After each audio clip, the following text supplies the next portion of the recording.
Chapter 28. The Forgotten Kiss.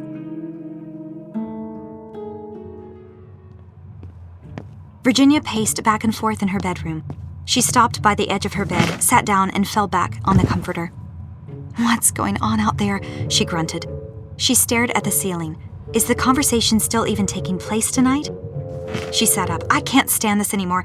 I'm going to go find out for myself." She slung her backpack over her shoulders and fastened her sword around her waist. As she walked to the bedroom door, her uncle's voice replayed in her mind. "Stay here and do not leave until I have returned." "But it has been hours," she complained to herself. "It's already dark outside. Besides, what if he forgot about me and just got carried away, doing something else?"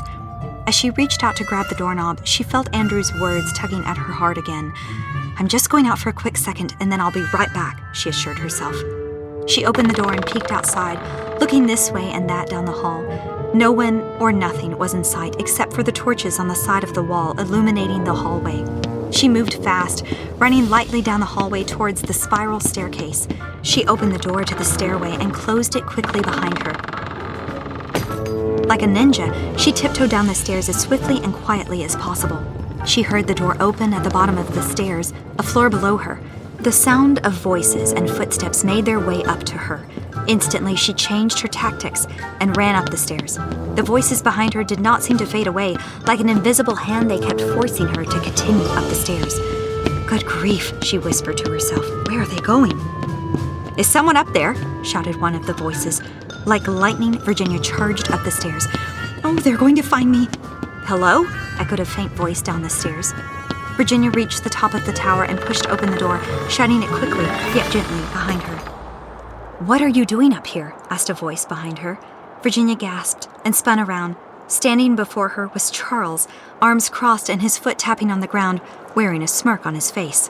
"Escaping the dungeon, are we?" he teased. She started. "Maybe." Charles lifted one eyebrow at her. "Okay," she confessed. "Okay, yes, I am." He smiled and shook his head. "Okay," he said, placing his hand on her shoulder. "Then it is time for you to return."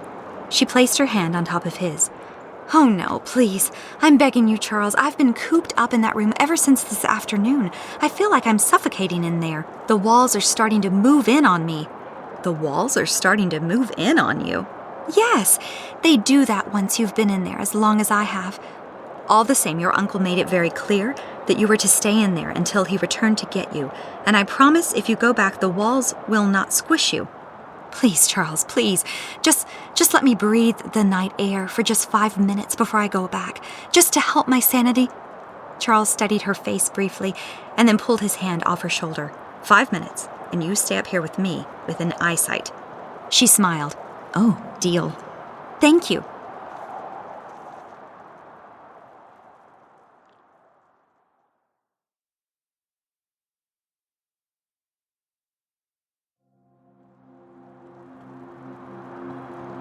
Charles walked around the other side of the tower and stared out over the ocean's horizon.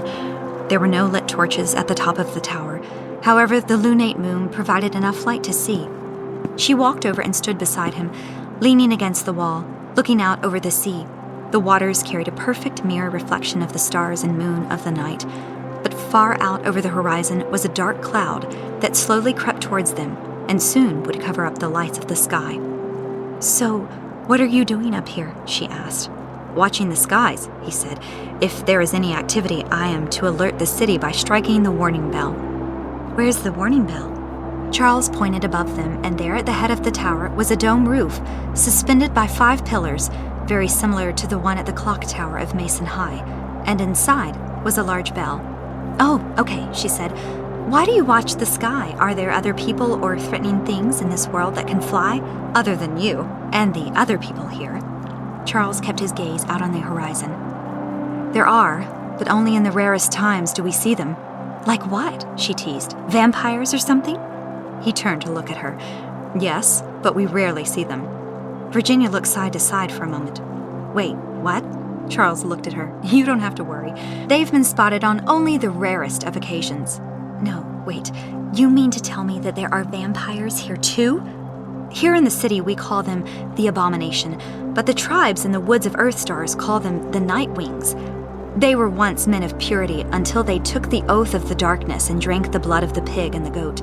The demonic crafts of City of Gaal turn them into something monstrous. They have dark powers, but they are helpless once they face the light. Virginia began to shudder. So do they, seriously drink your blood and all? Yes, their craving for blood has no end, except for when they sleep. Virginia rubbed her hands over her arms, wiping off the chills of the night. Well, as you said it would be rare to see them anyway. Charles faced the horizon again. Oh, absolutely. She looked out on the horizon with him. Can I ask you something? Sure, he said. Dark cry. Did you once know him? Charles gave a faint chuckle under his breath. Why do you ask that? Because I remembered how you looked at him on the mountainside. When those werewolves tried to kill all of us, you looked at him strangely. Did you once know him? Charles breathed out of his nose and lowered his head. At one point, yes. How close were you two? Charles kept his head lowered, and Virginia could see that she was close to an old wound. He was like a brother to me years ago, he said. She looked at him, not moving, not saying a word, just waiting. We grew up together. Back when I was just about 5 years old, a pack of forest phantoms attacked my tribe. We were able to ward them off, yes, just like any other time, but that pack patrol left behind a wolf pup in their retreat. The pup was brought back to my father. Anger and rage burned within the heart of the wolf, but my father had compassion on the little one because he could not believe how such a dark, demonic spirit could harbor such a youngling. They were able to drive the spirit out, and when it left, the pup changed from a forest phantom into a boy of about 4 years old. My father took him as his own son and named him Pure Star, for he was taken from the darkness and made to shine with his brethren once again. Charles drew a deep breath through his nose, closed his eyes, and smiled. We grew up together. We played, we fought, and we even trained together. When Pure Star was about 10 years old, another attack was made upon our tribe by a more massive group of forest phantoms. They said that they had come back for the boy. Pure Star was confused and bitter. He thought that he was of the blood of our tribe, as wise as my father was. He shares to this day that he regrets not having raised the boy, knowing that he was adopted into our family. The pack that had raided our tribe left without Pure Star. Charles opened his eyes, staring aimlessly down below. One day, Pure Star went missing. For 2 days he was gone, all of us worried about him. Then at night, he returned in secret. But he only came to me. He shared that he had visited the tribe of Bloodstar, and that he wanted me to come with him. He said that they were stronger than our tribe, and that we could use such a strength for the good of Aletheia, and even Oralmuti. I wanted to go back with him so badly that I even started walking with him, but the more I walked, the more I felt the presence of the darkness that I was walking towards. I stopped and said that I could not go. I warned him that such a spirit of darkness is a deceiving spirit. It will overtake you, and you will lose your own soul if you follow it. Pure Star became furious at me for not joining him. I pleaded with him to stay, but he walked away. I called out his name. He turned around to look at me, and when he did, his eyes turned green, glaring as he said through his sharpening teeth that his name was no longer Pure Star. He said that his name was Dark Cry. He shared that this was the name he had received from the tribe of Bloodstar back when he was a little boy before he came to be with us. That was the name which he would be known from thereon. Charles took a deep breath again and slowly breathed out the pain in his heart. He had forgotten that he was redeemed from that name and chose to return to his own vomit like a dog. There was a long moment of absolute silence. Virginia watched him with sorrowful eyes. "I'm sorry," she said. "I don't know what else to say except I don't know what that's like. I wish I did so that I could relate." Charles looked at her and smiled. "No, you don't have to. You standing right here next to me at this moment means more than you can know." Her hair blew in the wind as she smiled back at him. "Did you see him at all after that day?" Charles looked back into the horizon, his face in less pain. "Yes, every now and then. Dark Cry did grow strong, and eventually he began leading packs of wolves on his own. The reason why they took such extreme measures to retrieve him from my father's tribe was because he was a descendant of Bloodstar's direct line. Bloodstar had 2 wives.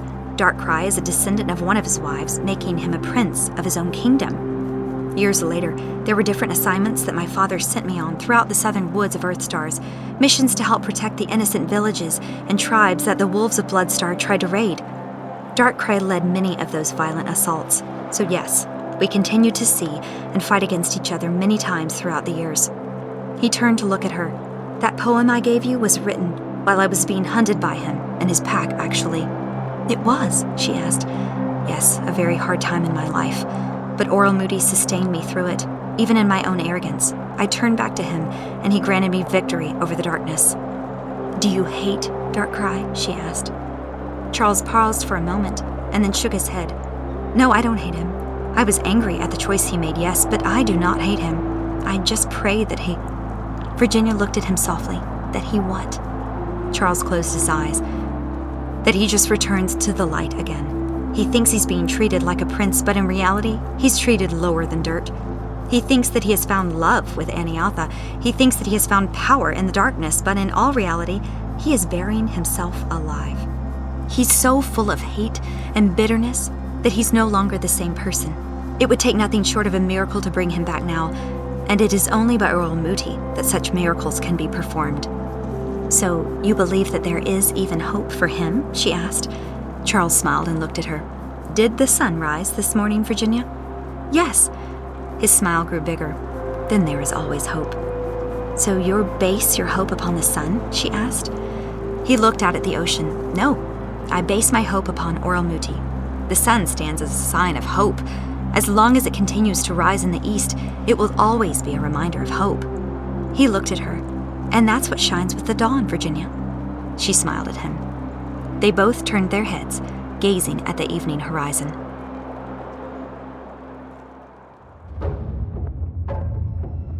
Sitting upon a rooftop with his sheep cloak drawn around him was a darkly dressed man, wearing a black hood over his green eyes and looking intently at the top of one of the castle's towers. Another man wearing sheepskin and dark clothing climbed up on the roof and stood behind the man sitting down. My Prince Darkrai, I have told the others where she is and of your plan. Good, said Darkrai. Sir, may I ask, inquired the soldier, why are we doing this exactly? Why are we going by this plan and not your original one, only days ago? Because this is no longer about just killing Cohen, said Darkrai. This is about killing hope. Sir, hope is the most powerful thing in this world and on Earth. Once we kill hope, the rest of these people will kill themselves, or at least live a submissive life to us, without the will to defy our rule over them. Just then a black cloud formed around Darkrai, completely engulfing him. The sound of bones shifting cracked and popped within the mist. The sheepskin garments ripped off and fell out of the black fog and onto the rooftop. 4 massive paws stomped out of the cloud, and 2 haunting green eyes glared up at the tower. The cloud dissolved, revealing a massive wolf, turning his head around to look at the other man standing behind him. The time is now, said Darkrai in a deep voice. I shall sound the cry to attack, and then his troops will descend upon the city. He returned his gaze to the top of the tower. Their numbers will be so overwhelming, they will blot out the stars of the night.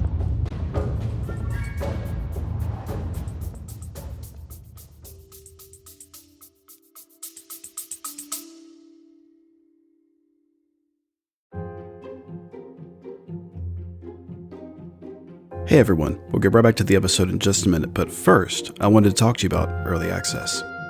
You may have noticed those chapters with the locks beside them in your episode feed. Those episodes are the ones available for our early access members. While every episode is released on Thursdays with ads, early access members can enjoy the episodes on Sunday ad-free, ahead of everybody else, for only $5 a month.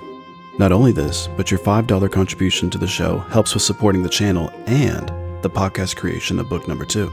Click the link in the show notes below and join early access benefits while also supporting the channel. And now, back to the episode.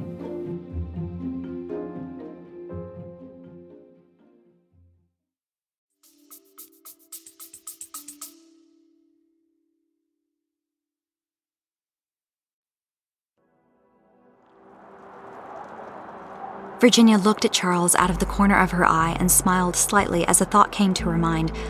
Leaping Bird, she said softly. She looked at Charles out of the corner of her eye. She saw his gaze quickly look at her and then away again.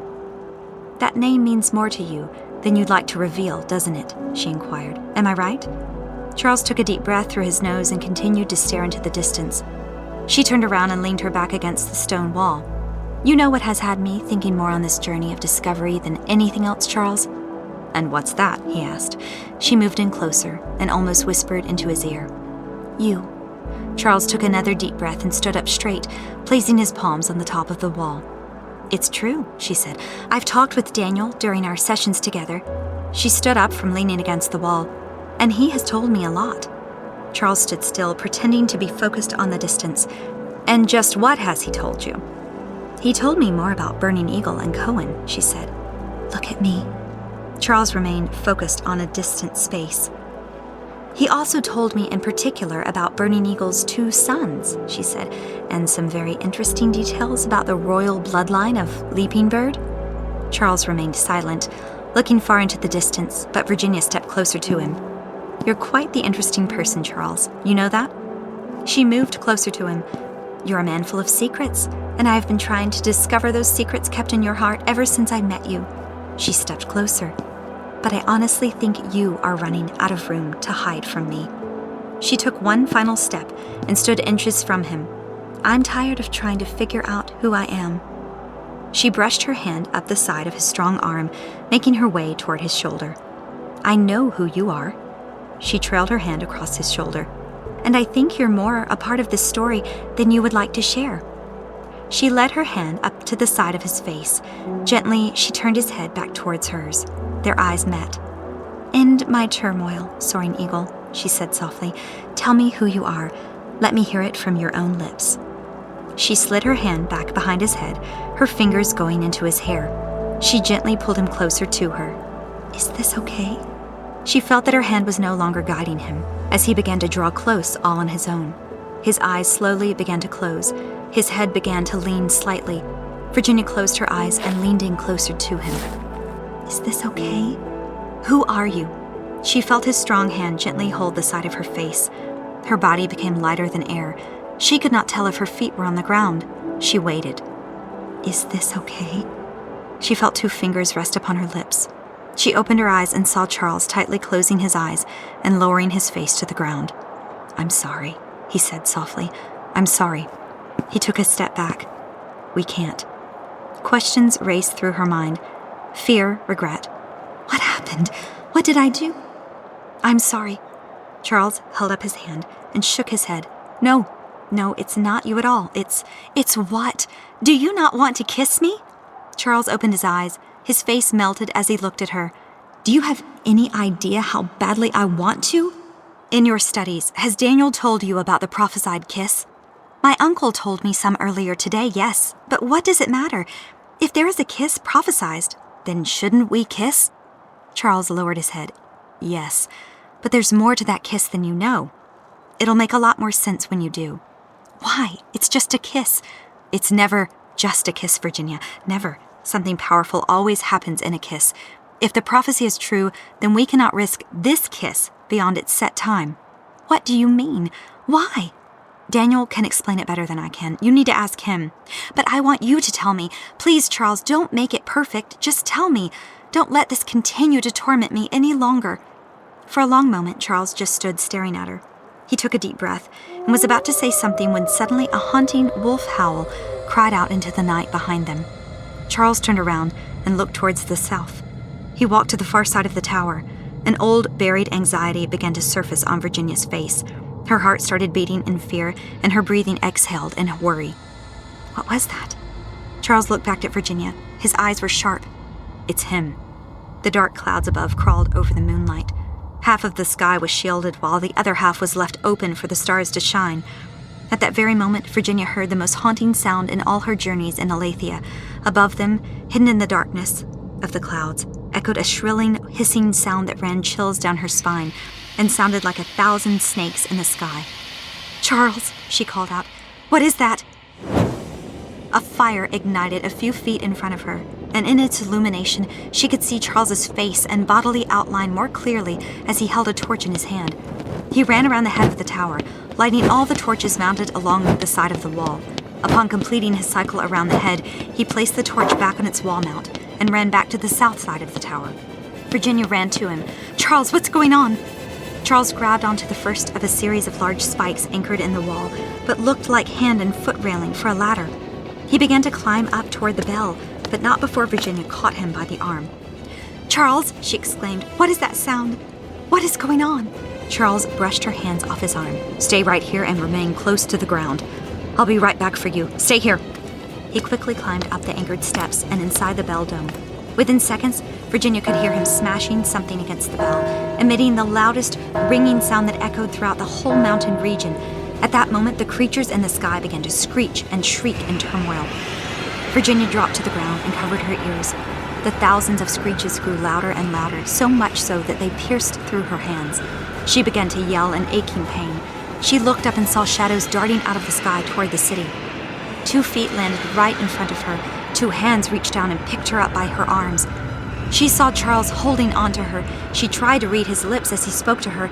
He pulled her around the tower to the eastern side facing the Twin Mountains and pulled her hands off her ears. The screeching sound softened just enough to where she could hear him speak. "Charles," she nearly shouted, "what is going on?" "You need to get back inside right now," he demanded. "Go back to your room and lock the door. You will be safe there." Charles turned around, drew his sword from behind his back, walked to the edge of the tower, and placed 1 foot on the wall. Along with the screeching, shrieking, and wailing of unknown monsters, Virginia could hear people screaming and shouting down below. "Charles," she said, "please tell me what those sounds are." He turned back to look at her, his glowing sword shining its light upon his face. "They've awakened." Virginia's hands began to shake. "What has?" "Return to your room and lock the door," he ordered. With a push of his foot, he leaped over the tower's edge. Virginia ran to the edge and leaned over the wall. She saw a bright light exploding below and 2 wings unfolding from Charles's back. Down below, flying amongst all the houses and streets, were barely visible shadows with black wings chasing and snatching up people. She looked up and heard the sound of hissing and screeching above her. Circling in the sky like vultures, dark creatures with black wings fell closer and closer to the head of the tower. She did not delay a second longer. She ran towards the door, threw it open, and slammed it shut behind her. Flapping wings batted against the tower walls outside, followed by screeching cries and claws scratching on the wooden door. Virginia bolted down the stairs. She heard the door break open behind her, followed by the blast of ghostly shrieks pursuing her down the staircase.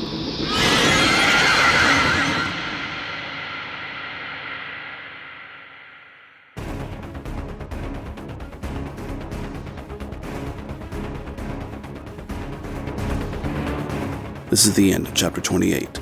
Tune in next Thursday for Chapter 29. If you'd like to listen to the next chapter ad-free ahead of everyone else, then subscribe to Early Access and tune in on Sunday. If you like what you heard, please like and subscribe and share with your friends and family. It really helps the show. We're available on Spotify, Apple Podcasts, and all major podcasting platforms. What Shines with the Dawn was written and created by C. Taylor Eason. Copyright Christian Taylor Eason, 2024.